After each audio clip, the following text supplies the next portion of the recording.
My name is Anquan Boldin, like she said. I'm a co-founder of the Players Coalition. And the Players Coalition is comprised of both current and former NFL players. We felt that it was a duty of ours to come together and try to make a difference in our country. We all hear about what's going on in our country, the disconnect between law enforcement and our community. We all hear about criminal justice reform and its vastness. But we felt it was important for us to make a difference. Back in 2015, your family suffered a horrible loss, very painful and tragic, when your cousin was shot and killed while he waited on the roadside, waiting for safety. Can you talk us through a little bit about what happened so that we can acquaint, some people may be familiar with it, but if you can let us know, talk about that a little bit for us. Yes, my cousin Corey Jones he was gunned down by a plainclothes police officer. I'm not sure if everybody is familiar with what happened, but in Palm Beach Gardens,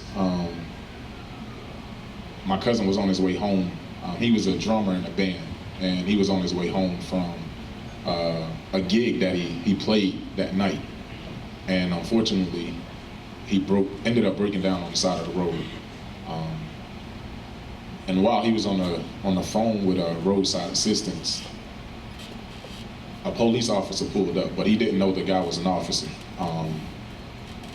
He was dressed in plain clothes, t-shirt, jeans, baseball cap, and he pulls up. He was in a white van. He pulls up on the wrong way on the ramp. So my cousin is parked this way on the side. The guy comes up the wrong way of the ramp, and he parks in front of my cousin, and he gets out and says, "Can I help you?" And my cousin says, "Oh, I'm good. I'm on the phone with roadside assistance. They're gonna send help, so I'm good, thanks." And then he was like, "Really?" My cousin was like, "Yeah, I'm good. They sending help." And he goes, "Really?" sarcastically one more time. And my cousin was like, "Man, I just said." And the next thing you hear is, "Wait, don't shoot." And there's 3 shots. Bow, bow, bow. And there's a pause, and then there's 3 more shots. And the only saving grace, I think, was that the entire call was recorded. The officer didn't know that it was recorded. But once they played it back, you can hear the operator, after the first 3 shots, she was like, "Oh my God, he shot." And then there's a silence, and then 3 more shots go off. And for my family, that was something difficult, because for anybody who's ever known Corey, he's far from confrontational. I believe, had the officer acknowledged himself as an officer, he could have gotten Corey to do anything that he wanted him to do. And it's unfortunate, because it happened, and for 3.5 years, there was a lot of uncertainty about whether justice would be served. I think one of the things that really was crazy was the guy was apparently on house arrest, but was able to work a normal job. He had different privileges, and it was almost like a slap in my family's face. Like, you have a guy who's murdered somebody, but he's walking the streets daily. He's able to hold a job. He's able to provide for his family. He's able to go to his daughter's dance recitals. He's able to do all of these things. And here we are grieving, never to see a loved one again. And it's not because of anything that he did wrong. It's just because this guy was careless and very unprofessional. But going through that ordeal, it taught us a lot. I think one of the things that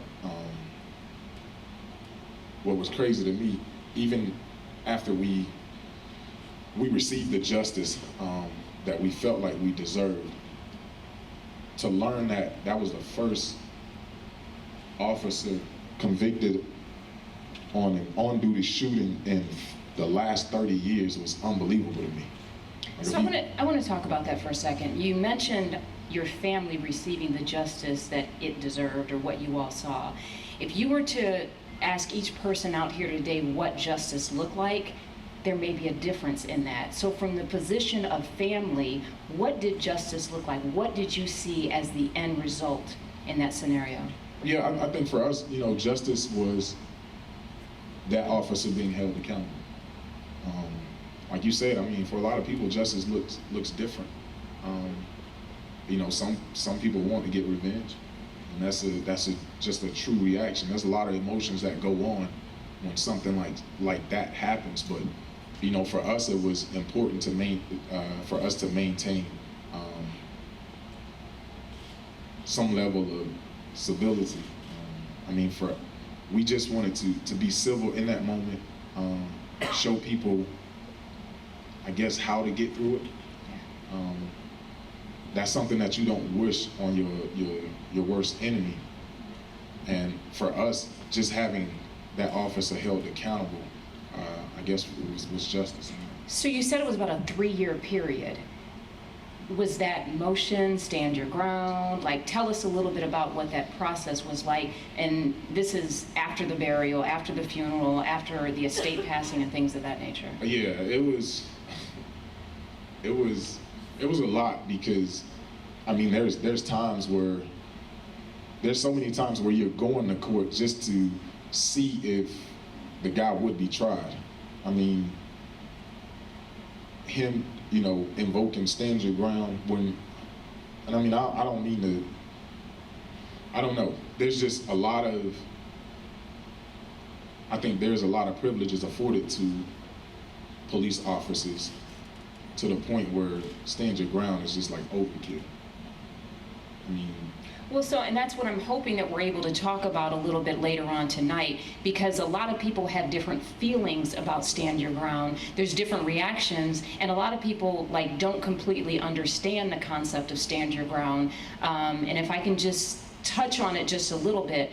When we here in this community talk about stand your ground, the first thing that everyone talks about is George Zimmerman killing Trayvon Martin. That's the first thing that we think about. And then you'll hear some, legal eagles say that, well, that wasn't a stand your ground case. And then everyone talks about the jury instruction that said he had a right to stand his ground. The only difference in a stand your ground case is that they get what we call an immunity hearing. They get the judge to determine whether or not he or she should be not found guilty or not liable based upon that, and that didn't happen after Zimmerman killed Trayvon Martin. So when you talk about that process, talk about the hearings that you went to, that the inconvenience and what that did for your family as a victim of this type of crime. Yeah, so I felt like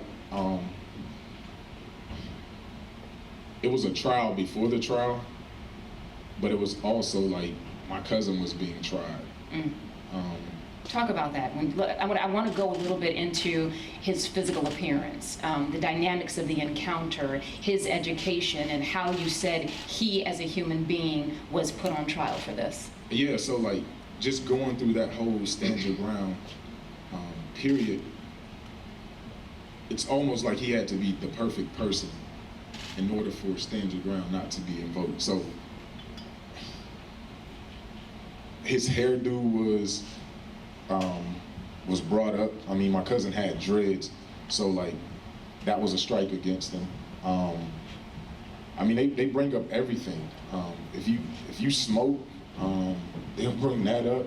If you drink, they'll bring that. There's so many things that it seems like they bring up to try to discredit the person who got killed. They try to make him out to be something that he isn't. God forbid if you have a criminal background, that is definitely going to be brought up.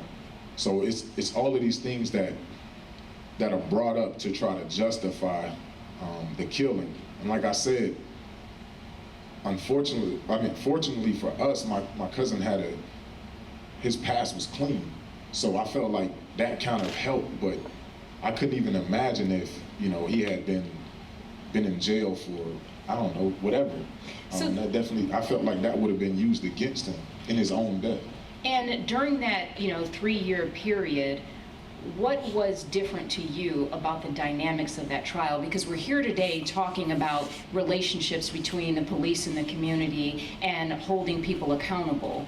Did you believe that he may not be held accountable because it was a black male victim, or did you believe that he wasn't going to be held accountable because the aggressor was a police officer? Both.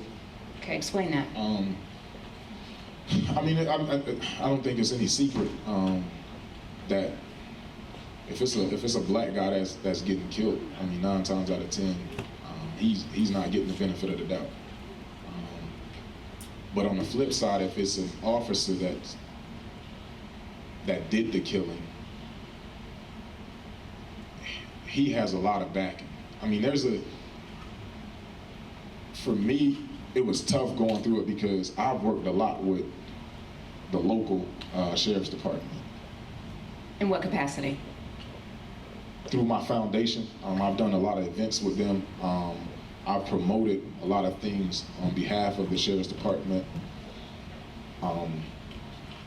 and always tried to cast them in a good light because I feel like that's a very important job to have. And I've always felt like that relationship with the community should be a good one for both sides. I can remember, growing up in Pahokee, having law enforcement were some of our baseball coaches. So that relationship to me was very important. I think we've gotten away from that a little bit for whatever reason, but I've always felt like that relationship was important. But going to court and seeing my family on one side and law enforcement on another side, and it's like people that I've worked with can't even look me in my eye.